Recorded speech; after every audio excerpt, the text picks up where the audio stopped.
Hello, my love, and welcome back to the Behind the Layers podcast, the podcast where I help women like you and me to build back their confidence.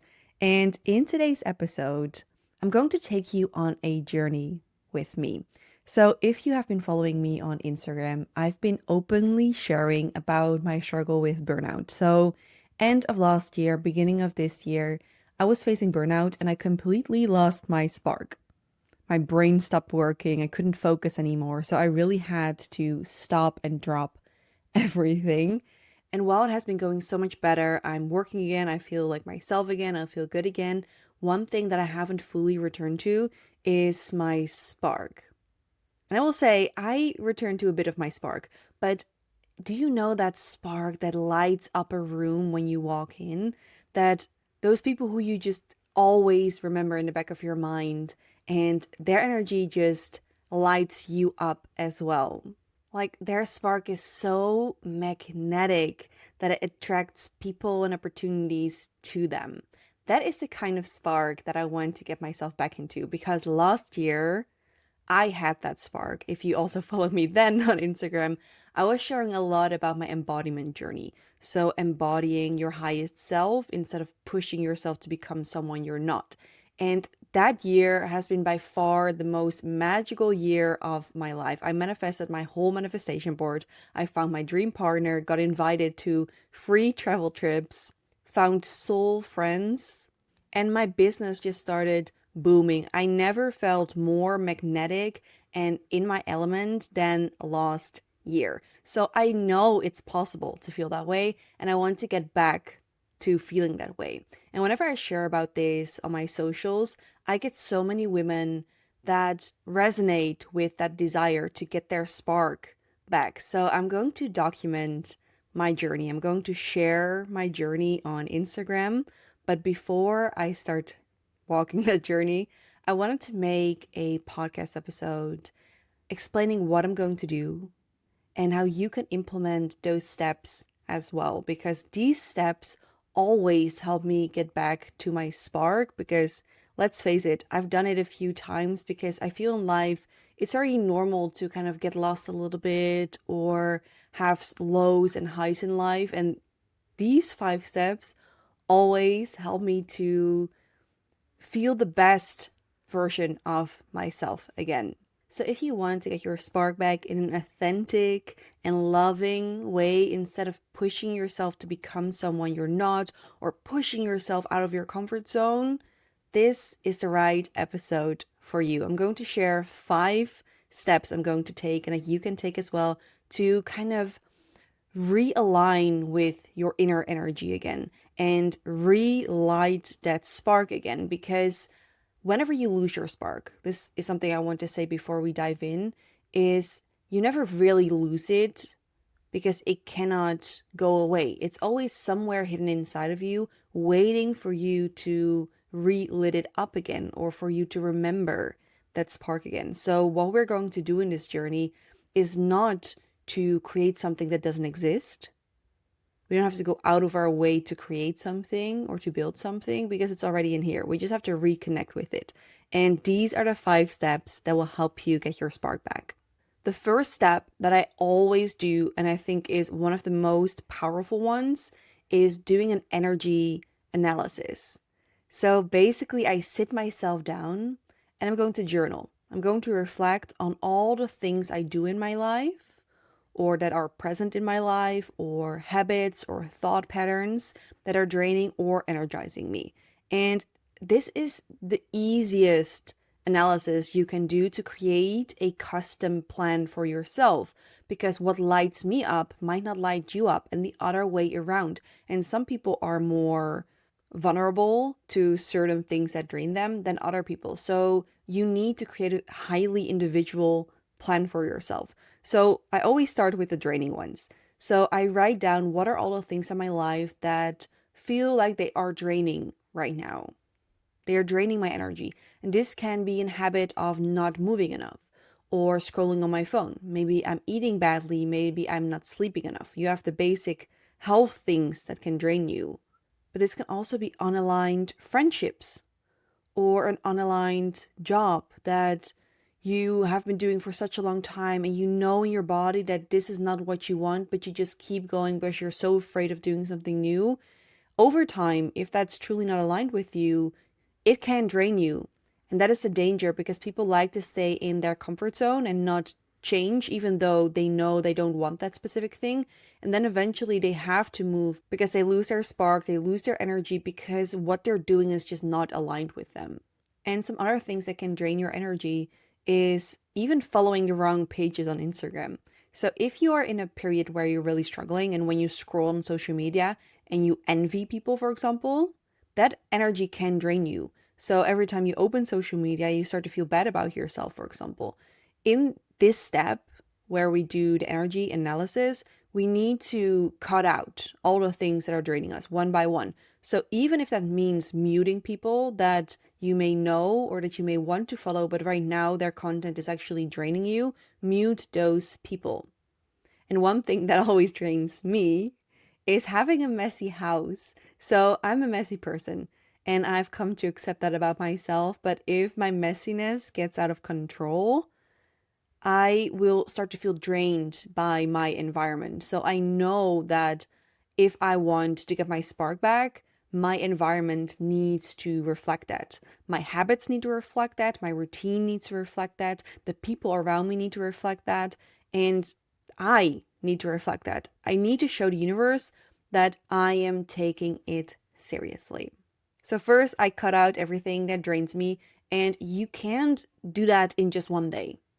Sometimes that needs a bit of time. If you need to let go of friends that don't feel aligned anymore, that maybe pull you down, that is not a process that happens in one day. Maybe you need to have a conversation with them to kind of explore why they're draining you. And of course, not saying you drain me, we need to fix this, but actually explore the relationship a little bit before you let people go. Cleaning your house can also take a few days if you really want to do a full on clean. And if you realize your job feels unaligned, of course, you're not going to quit your job in just one single day, one single week. But what you can do is start exploring what do you actually want to do. So start replying to jobs. And this process of getting your spark back can take a few weeks, a few months. But the moment you start walking the journey back to your spark, it will already come up. So if you do all these things and you still have a job that drains you and that takes a little bit more time, you can still already get your spark back because you are walking the right path again. And you don't have to wait until you get to the perfect destination to feel good again, if that makes sense. So after cutting out everything that drains me, I go over to what energizes me. And it's funny that when we lose our spark or when we just don't feel good, we often stop doing the things that will make us feel good. For me, it's movement. When I move, I feel better. But when I lose my spark, I stop moving, making it actually worse. And also, certain friends can really, really, really energize me. But what I've noticed with a lot of people, and sometimes even with myself, is that when you're in a low, you like to be alone and first kind of figure it out before you go to other people again.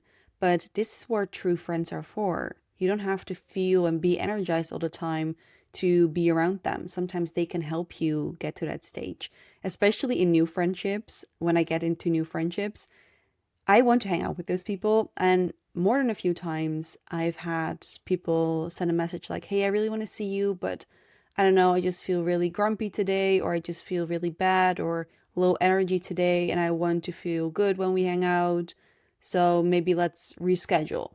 And I always tell them if you want to reschedule, that's completely fine. However, know that I'm your friend and I actually even enjoy myself when I'm with you when you don't have energy. You don't have to feel your best to hang out with me because that is what friends are for. And what I've noticed always when the people do say, okay, no, you know what? Let's hang out anyways. They always start to feel better after half an hour.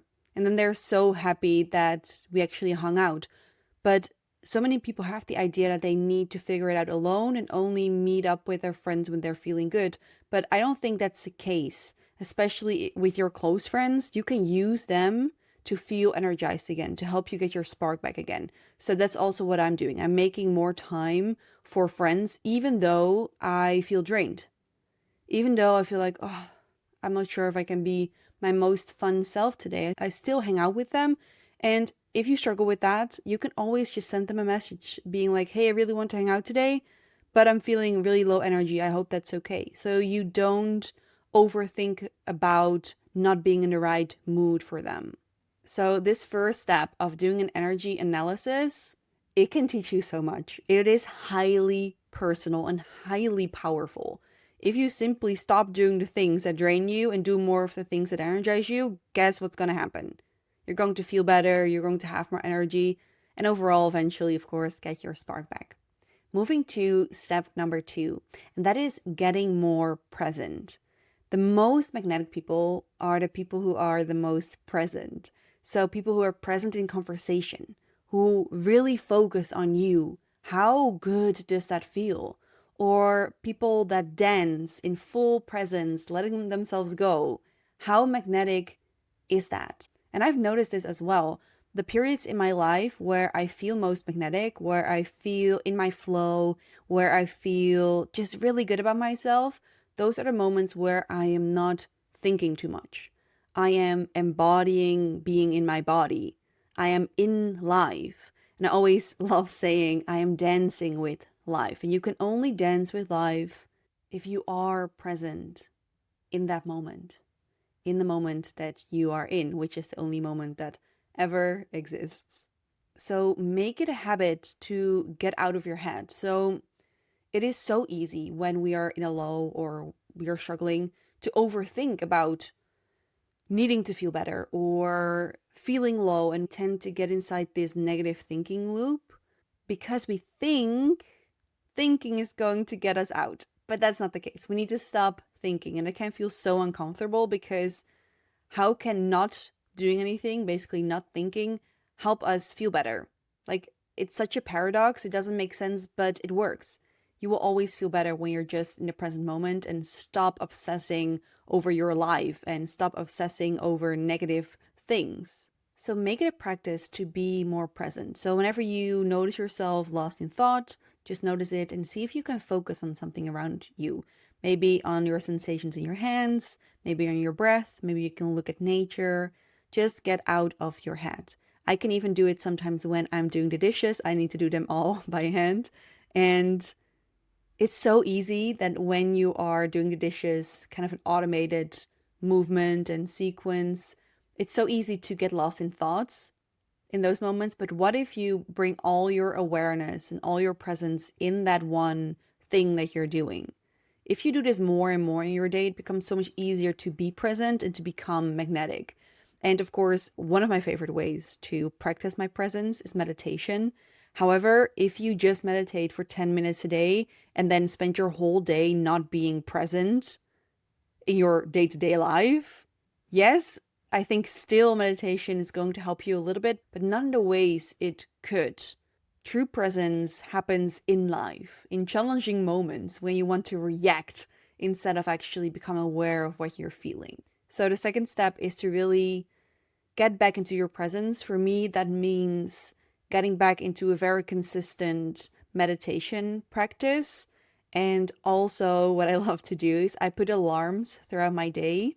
Those are also embodiment alarms, but also alarms for presence, where when the alarms go off, I stop what I'm doing, I connect with myself. I get out of my head, I get into my feelings. To really practice that presence in my day-to-day life. And I really recommend doing alarms for manifestation, embodiment, or presence. Step number 3 is getting into the energy of gratitude.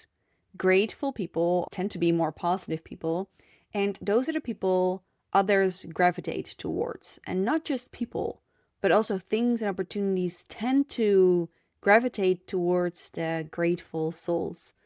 And I truly believe that the universe loves to give to people who are already grateful for what they have instead of people who only focus on what they lack. The universe loves to give to the abundant soul. And this is why I also think gratitude is so important for manifestations as well, because you cannot manifest abundance out of a place of feeling like you're lacking everything. when I first had to do gratitude, when I started doing that, it felt so weird because your mind, at least my mind, was wired to spot lack everywhere. It was wired to see all the things that weren't going well. So practicing gratitude kind of felt like lying to myself. Like, how can I be grateful for all of these things if I lack all of the others? And that's the beauty of the journey of gratitude. The moment you stop obsessing over what you don't have yet, or what you lack, or what isn't good enough, and you start focusing on what is good enough, you will start to feel like that is your whole life. Your life becomes that what you focus on. So if you focus on lack, your life will become lack. If you focus on abundance and gratitude, that is what your life becomes. And I feel like a very, very lucky person, but that's just because I changed my mindset from lack to abundance. So even in moments of struggle, in moments where I lose a lot of things, I still feel like the most lucky person ever because I still focus on the things I do have. And I have a deep rooted belief now that I get what I desire. And I actually do. Since I started believing that, I actually started to receive what I desired. And if I don't receive something, I don't feel bad about it because I still look at all the other things that I have and I often get something even better. And I used to have people in my life that were operating more from the mindset of lack. And they would always kind of say to me that I'm just lucky. But they would disregard, first of all the work I was doing to get myself there, but also all the internal work I have been doing. All the gratitude, all the mindset work, all the meditation, all led me to becoming that lucky person. But that's not what most people see. Most people don't see the work you've been doing.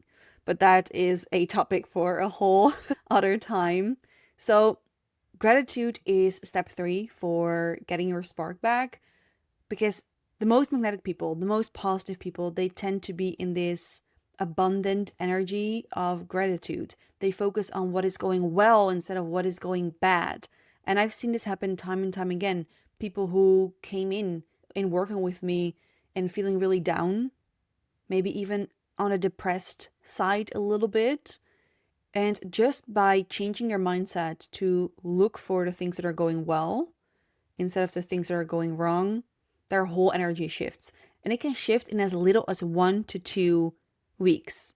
And that is the most insane thing because the people who say gratitude doesn't work are often the people who haven't tried it because it seems too simple to be true. But there has been studies by Oxford that show the power of gratitude. So for all the people who feel like gratitude doesn't work, please do it for 2 weeks. Just do it for 2 weeks and see what changes. Of course, your whole life is not going to change, but what can you notice? What improvements can you notice? And the easiest way to do gratitude is through journaling. I love the 5-minute gratitude journal from Intelligent Change. Not sponsored, by the way. I just love it. It's super easy. You write down what you're grateful for in the morning and you write down what went well during the day and the evening. So you really focus on that positive mindset. Another thing I really, really, really love to do is gratitude meditations because they just fill you with so much joy. And if you are a person that finds it difficult to really feel grateful, really start with journaling and meditation together. And even for this, you can set alarms, by the way. You can put on gratitude alarms, maybe 3 times a day. And when it goes off, you need to name 3 to 10 things that you're grateful for. And one thing that I always say I'm grateful for is my eyes, that I can see, that I feel healthy, that I'm intelligent, that I have amazing people around me. You can be grateful for anything. So this can be your health, the people around you, your job, maybe a stranger smiling to you on the street. Like these things can be so small. Maybe the fresh air that you smell in the morning. You can be grateful for absolutely anything if you allow yourself to be. Moving to step number 4 of getting your spark back, and that is making progress on your path. So for me, success really makes me feel magnetic. It makes me feel empowered. It makes me feel just so, so good. And this is why it's so important to have your own personal definition of what success means to you, because I truly believe that achievements and success can really help you get your spark back. However, only if those achievements align with what fulfills you. So, what is success to me might not be success to you, and the other way around. And that is why it's so important to sit down and be like, okay, what is success to me? Maybe success is a promotion. Maybe success is feeling healthy in your body. Maybe success is actually having a slower morning, or having a great friend group, or having a beautiful family. Like, what is success in your life that when you have those few things, your life feels complete? And the more you can work towards those things, the better you tend to feel because you're making progress in life. One thing that I do also notice in the people around me, the people who do not make progress in their life will start to feel worse and worse and worse. They will start to feel more insecure, more sad. They don't know what direction they should be going in, and they just stay stuck. Other people that sometimes even go through more in their life, they seem to have more hardship in the sense of struggles or stress, but they do make progress in the things that fulfill them, the things that they deem as important. I've noticed that those people seem to be happier overall, more magnetic, more inspirational, more light, if that makes sense. And the other people that might not have a lot of things happening to them right now, because they feel stuck, it feels like a lot. And I think that makes sense. If you are carrying something heavy, for example, for me, it would be easier to be in a forward motion while carrying that instead of just standing still in one place, because that weight will eventually crush me. I don't know, but that's just how I feel about it. So, step 4 is really getting back in making progress. And for me, right now, progress means 3 things. One is movement. If I move every day, that is progress for me. Secondly, reading my books. That is progress to me. That one helps my job as well. But besides that, it just makes me feel so alive. I absolutely love books. I've always loved books because there's just, or a beautiful story that you can get lost in, or you can learn something. People can put their life's work into a book that you can read in just a couple of days or a couple of weeks. And that is so incredibly special to me. So that is what success means to me right now. And finally, success for me also means at the moment working a 40-hour work week. And the reason why that is success to me right now is because I had burnout for so many months and I just could not, for the sake of it, get work done. My brain was not working. So every time now where I have like a full working day or a full working week, I just feel this insane sense of accomplishment because I know how hard it was for me to finally get back to this. And this really helped with my spark again. The moment I remember a few weeks ago was the first day where I worked 8 hours. And I just felt that spark lit up inside of me because I was like, ah, I finally achieved this thing. And it's easy for my brain to go to, well, everybody works 8 hours, so it's not special. You should just be doing this. This is why your own definition of success is so important and your own context. Because for context, I had burnout. So someone with burnout isn't really able to work those 8 hours in a day. So for me, that was really special. And I'm still super grateful for that. Every time when I finish a working week, I'm so happy. I'm like, oh my God, I did it again. I feel like myself again. And I feel like I'm getting my spark back again. And this also shows that success always means something different for everybody, but also for yourself. Because last year, I could easily work for 40 hours a week. So that wasn't necessarily success to me or like a new achievement. What was a new achievement for me was actually bringing out a new product or pushing myself to do something new. And while these things are still, of course, success to me, they are not the most important right now because I'm not there yet. I'm just doing it my way. Movement, reading, and showing up every single day. Moving to the final step, step number 5 of refining your spark, and that is embodiment. daily embodiment. And I can talk about this for hours because it's just so powerful and insane to me that not more people use it. So basically, what I'm referring to with embodiment is showing up and being the person you want to become them. So there's this quote, you first have to act like them to become them, but I feel it's so much deeper. To become them, you need to, yes, act like them, you need to be them, you need to think like them, you need to feel like them, because the moment you do that, you fully are this person. This is so different than faking it till you're making it, because when you are faking it, you basically push yourself to be someone you're not. You're not feeling like them, you're not thinking like them, you just try to act like them.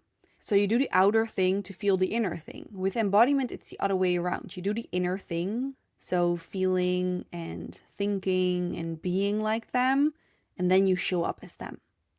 And I did this last year. I started doing this last year.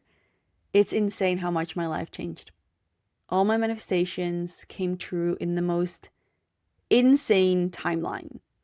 I remember going through a breakup and I started journaling down, okay, my next partner, my dream partner. Who do I want that to be? And I just started embodying that. I started manifesting that. And I started doing that because online I had seen people share about doing that and that it took some time. So in my mind, I was like, you know what? I'm going to start embodiment. I'm going to start manifesting that. And in 1 or 2 years, that person's going to show up for me and I have some time. So I started doing that. I started doing daily embodiment around that as well. 3 months later, I meet my current boyfriend. And it's insane because it was a list of 30 things that I wrote down. All those things he matched. And that was the most insane experience for me. And it just kept on happening. Everything I embodied eventually came into my life so rapidly that it almost overwhelmed me. And I think eventually it did a little bit overwhelm me. But I do believe that embodiment is an amazing practice to get your spark back. So this doesn't mean that you should embody or manifest your biggest dreams right now when you're still feeling like you're in a low, but you can actually use embodiment to simply get your spark back. So just think for yourself. You with your spark, your most magnetic self, how does she act? How does she feel? How does she think? And what is she achieving because of it? How does she navigate life? How does she act socially? Like, just think about all these things, write them down, and then start doing an embodiment practice, which is a specific visualization where you can feel and become this person, and then take that version of you with you in your day. So whenever you need to make a decision, whenever you feel like you're just not feeling good, ask yourself, what would my most embodied self do right now? And that's the easiest way to embody your most magnetic self, to get your spark back. And if you want more help with that, I created a 15-minute embodiment routine that I personally use every time when my life becomes magnetic, and I'm going to use it now again as well. I stopped doing it a little bit because the burnout, everything overwhelmed me. So I just knew I fully need to let everything go until I noticed my brain working again, because my brain was just tired all the time. And now I feel like, okay, I'm feeling stable again. It's time to bring back embodiment. And if you start doing this with me right now, both of us are going to have the most magnetic summer ever, because with this embodiment practice, when people have done it, they often notice a big shift already after the first day they do it. And then imagine how you feel after 2 weeks. It's literally insane what this small 15-minute thing can do for you. And I also teach it my friends always. So last year I was going out with a dear friend of mine, and when we were in the public transport, she shared with me that she just wasn't really feeling herself. She didn't feel like her magnetic self that she used to feel like when we were going out. So we used to live in Madrid together in Spain, and both of us were in this radiant era. Our spark was really lit up. So I just told her when we were in a train to close her eyes and start embodying that past version of herself, that version that had that spark. So she did that for about 10 minutes. She opened her eyes, her whole energy shifted. She felt like a different person, and we had an evening out that truly felt like we were back in Madrid again with the same type of energy. And that is how quick this exercise can help you shift your energy. So, let me give you a very quick recap of the steps that you can start implementing today to get your spark back. The first one is the energy analysis. Secondly, is returning to your presence. Third is being in a grateful energy. Fourth is making progress on your path and your definition of success. And finally, it's daily embodiment. And if you are going to do this, let me know, send me a DM. I would love to support you. And if you have any questions, also let me know. I'm super excited about getting my spark back and becoming my most magnetic self again. And as I said, I'm going to share this on social media. I want to start a series called Magnetic Again, where I teach you all the in and outs and also bring you more mindset shifts that you need to make to be that version of yourself again. So if you want to join me on that journey, make sure to follow me on Instagram. And thank you so much for being here. I hope to see you here next Tuesday.